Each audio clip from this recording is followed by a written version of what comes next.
Hello, welcome to our UCE exam practice today, and these are the questions we are going to look at today. Feel free to pause and try the numbers before looking at the solutions.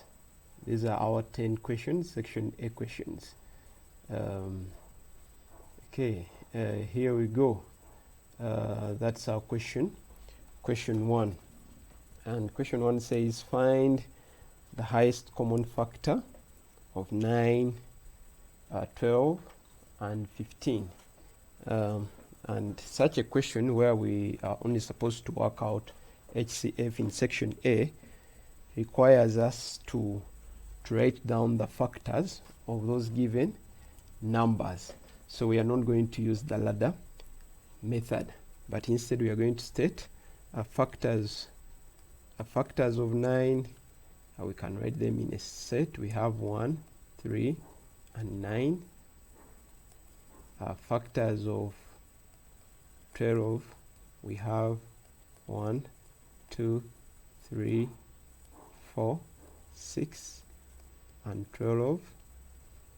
If you wonder how I write this with ease, you just use the multiplication tables: 1 times 12, 2 times 6, 3 times 4, and you can see when the number here comes to this, then you know you have all of them.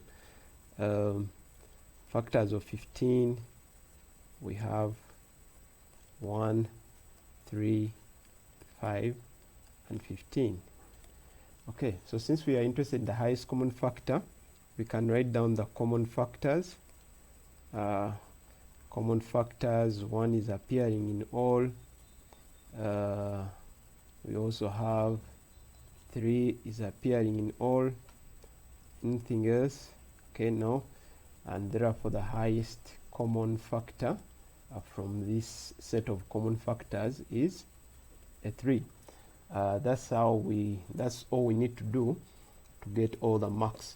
Please do not use ladder method for questions that require you to only work out the highest common factor in order to get all the marks. Let's look at question 2. Question 2 is about sets. We are being told that a senior 3 class has 120 girls. 76 opted to take commerce, then 25 took political education only. This word here is very, very key when we are answering this question. So that's why I'm highlighting it. So only, then 60 girls took both. This should be both political education and commerce. How many girls took neither? Okay, now neither political education or commerce. Now to answer this question, we can make use of the Venn diagram. So I'll sketch the Venn diagram here. Okay, we have our Venn diagram there. We only have 2 subjects. Okay, this is our universal set. Okay, then let us put in the information. So in this class, we have, that's the universal set, 120 girls, and then those who opted for commerce are 76. Then 25 took political education only. Now those who took political education are here. Now since this is saying only, this is the set representing everyone who took political education, but since it's saying only, the only part is this part, which is away from commerce. So we have our 25 here. Then 60 girls took both political education and commerce. So we have 60 here. We said this word is both. It is missing here, letter H. So 60 there. Now having put 60 here, that means that now for commas only, 76 take away this gives me a 16 here. Okay, then I can also know that the number for those who took political education is supposed to be, when I add this and this, 80, 85. Okay, then the question says how many girls took neither. Neither means they did not do commerce, and at the same time they did not do political education, so they are outside here. Okay, they are outside here. That's what we want to find. And to work out this, by the way, this can also be this part here, outside here, using set notation. We can also write it in the form of commerce union political education complement. Okay, the set outside, that when you put these two together but outside. Okay, so now how do we work out this? So that means number of those who took commerce union political education complement, those who are outside, should be the total number of all girls, take away the sum of the three parts, so that we get the outside part here. And when we add all this, we get 101. And when we subtract, we have 19 girls. So that means 19 girls did not do any of the two subjects. Question 3. We are taught to find the equation of the line passing through this point and this point. So given 2 points, we are supposed to work out the equation of the line. So what do we start with? We start by working out the gradient. Okay, we work out the gradient, and the gradient simply means change in y. So I want to do the last one, take either first one, 4 minus -2, out of change in x. Still I do the last one, take away the first one. Please be systematic here. Order is very key. Okay, when you decide to use the last ones, take away the first ones, don't change it down. Okay, or else if you wanted to do this, take away this, maintain it. And when we simplify this turns into a plus, so we have 6 out of this turns into a plus, so it is 7 minus 3, giving us a 4. And we can simplify this into a 3 out of a 2. It is better to use a simplified answer. Okay, now after getting this, then we need to pick any of these points. Let me pick the last one where I have -3 and 4. So -3 and 4. And then we assume that if on this line we have a general point xy, okay, we don't know what it is, but it's general, but it's on the line. So see, we are going to use this definition of gradient, where we are going to say change in y. So this, take away this, change in y, out of change in x. Still I do the last one, take away the first one, but the first one is -3. So that's why I have x minus -3.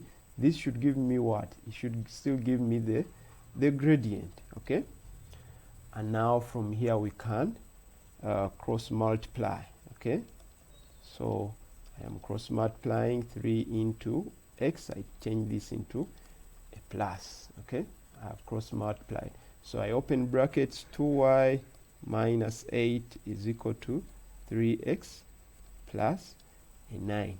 And from here, 2y should equal to 3x. When I take this minus 8 to this other side, okay, it becomes 9 plus 8, which gives me positive 17. So this is the equation of the line.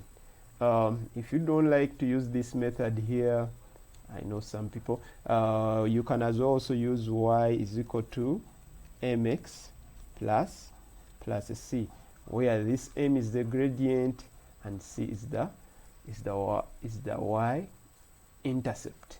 Your answer is likely to be in this format here. Okay, this should be your answer.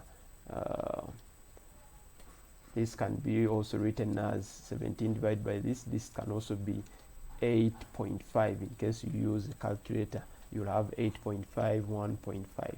So feel free. That's that's question 3. Let's talk about question 4. She's here and she says, given the vectors A as this, B as this, and C as this, find the values of the constants. So these are vectors. In writing we put even this sign to show that it's a vector, but in printing we simply bold them. Okay, you find that it is in dark ink to show that they are vectors, whereas these are constants. So these are supposed to be numbers. Okay, they are constants, and we have been given this. So we're going to do some substitution here. Where we have C, we put their vector C, 8, 13, that is vector C should equal to this constant P times vector A, which is 2, 1, plus this constant Q times vector B, which is 0 and 3. Okay, so now here we can create equations. If I look at the horizontal component, I can say 8 is equal to P times 2, I get 2P, then plus Q times 0 is 0, so this one cancels out the Q. So 2P is equal to 8, the value of P when you divide by 2 is a 4.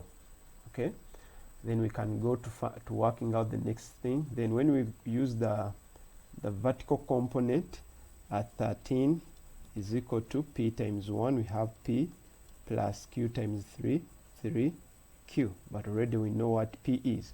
So 13 is equal to 4 plus 3Q.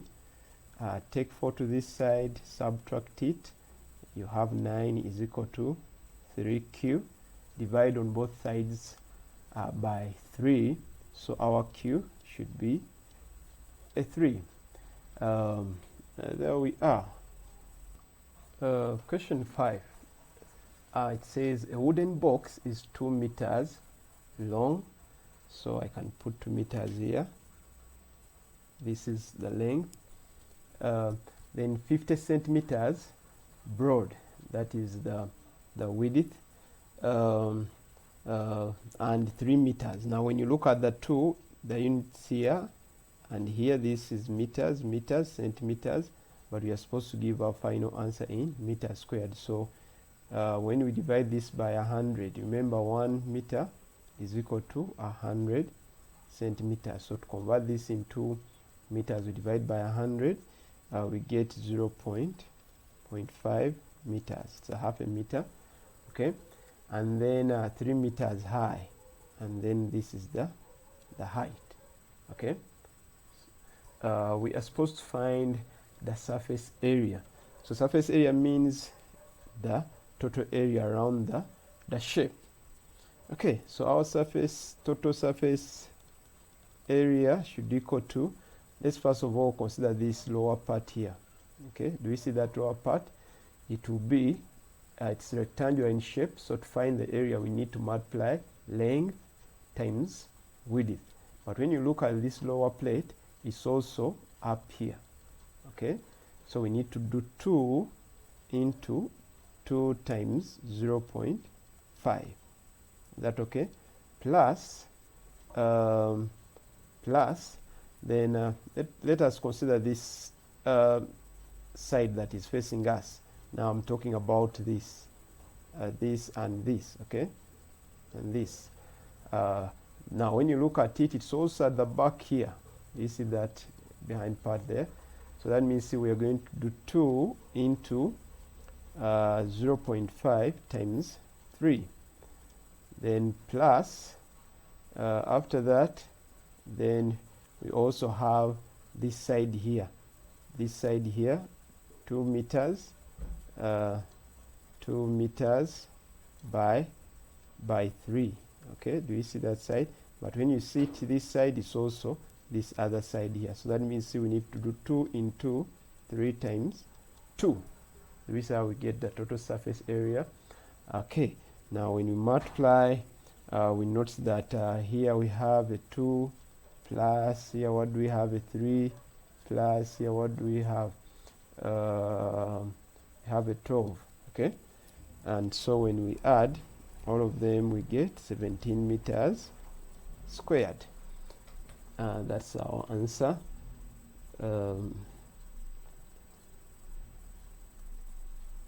Okay, question 6, which says Ali deposited this amount, deposited that amount in a bank that gives a compound interest, okay, of this rate 15% per annum, and we are supposed to find the amount of money he had in the bank after 2 years. Okay, so here we can do it in 2 ways. Allow me to start with the first method, where we simply use this formula here. Amount is equal to principal times 1. Now I want to write a very big one for some good reasons, plus the rate out of 100, because it is percentage rate. Then everything is to power n, where n is number of years. Okay, so when I substitute into this formula, the principal is what he deposited, 56,000, into a big one plus our rate, which is 15, but since it is 15%, it's out of 100, then the number of years is 2. Why I write a big one is because I want you clearly to see that this is a whole number 1 and this is a fraction. So when you're dealing with these two, the best thing to do is first of all divide this by this 0.15 plus a 1, 1.15, then you square. You can do this on your calculator. You square. When you square, the calculator will give you an answer. Multiply it by this, and we can write our final answer, which is 74,060. All right, that is our answer there. Or alternatively, in senior 2 or in senior 1, you can go step by step, where you consider the first year. You get the interest, which will be 15 out of 100 times the principal. Okay, this. Okay, when you get your interest here, then when you move into the second year, right, now the new principal is going to change, so we need to get that new principal here. The interest you obtained here, add it to the 56,000, add the interest you got here, and then calculate your second interest, okay, using the same percentage, using the same compound interest rate. Now why we are adding here? Because it's compound interest, it keeps on growing. Okay, so times this value here now, okay, times your answer here, so that you get your interest for the second year, and then at the end you can still also add and get the same amount as the one that I have here. I'm putting spaces here so that people do some practice.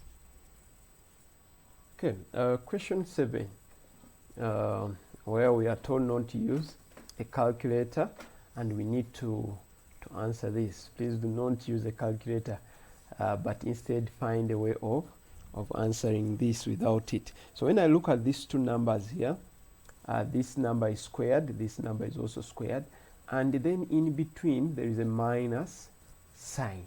Okay, so how do we call such a statement? We can use this identity where we have, if we have one number squared, take another number squared, we can write two brackets, okay, two different signs. Feel free to start with any sign you want. You can start with a plus and end with a minus, but the two signs must be different. The first number, the last number, the first number, the last number, and we call this a difference of 2 squares, and please, it is a difference because of the minus sign. Do not use it with a plus sign. Okay, so now I want to apply to this number here. Okay, so when I apply to these numbers here, my first number is 68.75 minus 31.25. Okay, and then 68.75 plus 31.225. That's what we have. Okay, now without using a calculator, we want to do this subtraction, and to do this sum here, we can easily arrange the two. You can do it somewhere in a nice way, in a side work, as side work. So I write this 0.75. I want to take away 31.25. Right, 0.5 point. Okay, point. This is 7 and 3. Then I can also add these two, 68.75 plus 31.25. When I add 0, take 1, 0, take 1, 0, take 1, 10. So you can see it is easy. So we substitute, we have 37.5, don't need the 0, times 100. After all, the numbers after the decimal point are as zeros. So when I look at this, before I even continue to multiply, I look at my denominator here now, and you will notice that the numbers, the digits that we have, are similar to this. Okay, then I can put these two together. Can now write a step here, and I write I want to write, instead of writing this at 37.5, I want to write it as 3.75. You see what I've done? I've decided to move this decimal point here. So by doing that, I need now to multiply by 10. Remember, we are dealing with decimal base, so that when I multiply it by this, I go back to this value here, then times 100. But now everything is out of 3.75. Why I decided to do this? It's because I observed the denominator. So now, because I'm dividing, I can put away this and this. Okay, I can comfortably put away that, and without using a calculator, I know that when I multiply this, I get 1,000. Okay, you see how it happens without using a calculator, that you can answer it. Okay, fine. Let's look at this question 8 here. When you look at question 8, it is simply trying to test you to see whether you can make good use of this negative number here. Otherwise, it's about a function g. Function, I already said that's like a machine, so we only need to follow that given definition, that when you give it something, what does it do? It gets a 9, it multiplies it by squaring what you have given it. Okay, when we have y, 9y squared. So when we have minus 2, that means we're going to say minus 2 squared. And you see that I'm putting this in brackets because I want to square everything that I have inside here. When you miss this, you're likely to be off. Okay, minus 12 times minus 2, and finally minus 4. Okay, so now, even when I want to use my calculator to simplify this, please still put the negative number in brackets, because that's when the calculator will understand that you want it to do minus 2 times negative 2, and the answer will be a 4. When you don't do that, it will not square the minus sign, and it will give you a wrong answer. Okay, so we have a 4 times 9 giving us 36. Then minus 12 times minus 2, this turns into a plus 24 minus a 4. And when we add and subtract this, we have a 56. Okay, I hope that was there for you to just enjoy. Question 9. Question 9. Find the gradient of a line whose equation is this. Okay, they have given us the equation, but in a funny a funny way. In order for us to get the gradient, that means we need to rearrange it in the form, to answer part A, we need to rearrange this in the form y is equal to mx plus c, right? Where this is the gradient, this is the y-intercept, and it simply means where the line cuts the y-axis, okay?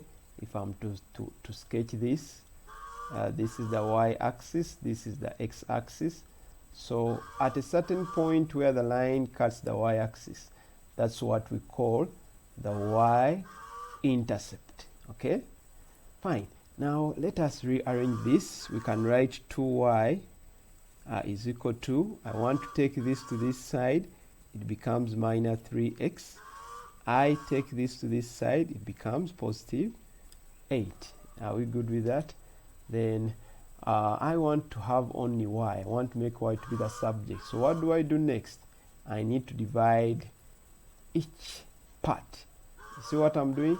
Each part by a 2. So that now I have y is equal to minus 3 out of 2x plus a 4. Do you see that? Alright, now having done this, then my gradient is just this number. So the gradient is minus 3 out of 2. Fine.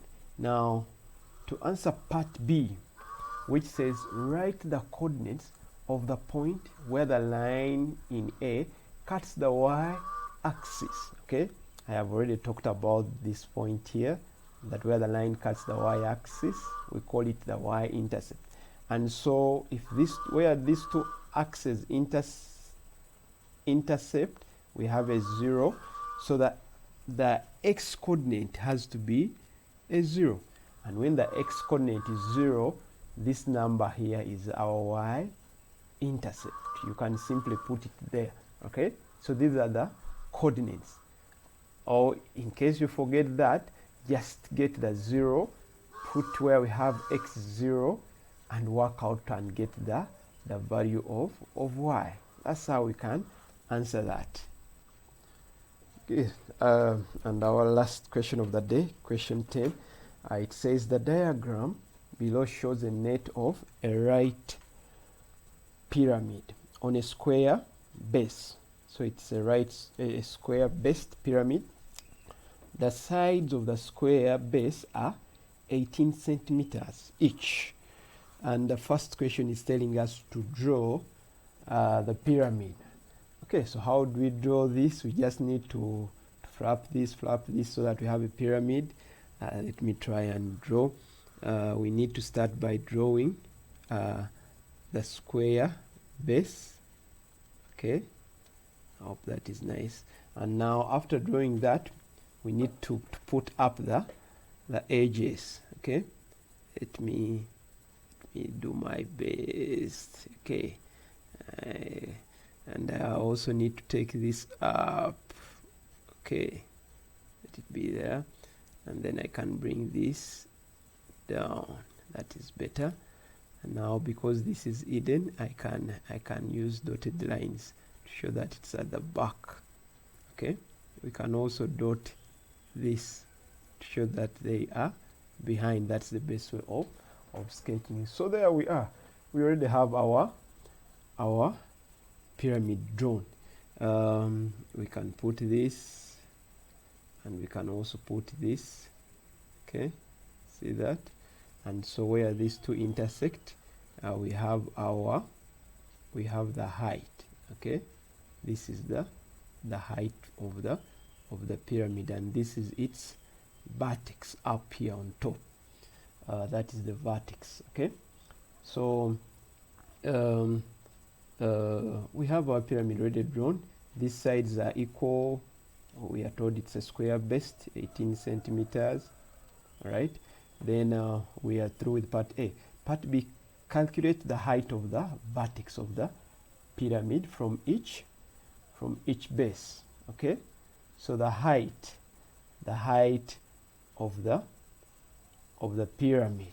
Okay, so we are supposed to calculate the height of the vertex. Remember I said the vertex is right here of the pyramid from this word should be from the base, right? From the base. This is the base, from the base, right? So we are interested in this vertical height here, but when you look at the given net, already we know that here, this slanting height here, here is 15 centimeters, okay? And then when I take it to this side, when I take it to the center point here, I can get that 90 degrees. And so I have a right angled triangle. This being 18, when I stop in the middle, this is 9 centimeters. So I am interested in this height here. So if we call it h, so that means we can say h squared plus 9 squared should give us 15 squared. When we square and sum these two shortest sides, they should give us the longest side squared. I know you're good at that. So my h should equal to, when I square this, I have 225 minus 81 and the square root, and this is the same as square root of 144. So the height, the vertical height of the pyramid is supposed to be 12 centimeters. That's the answer. Thank you for your time and practice. Still more is to come.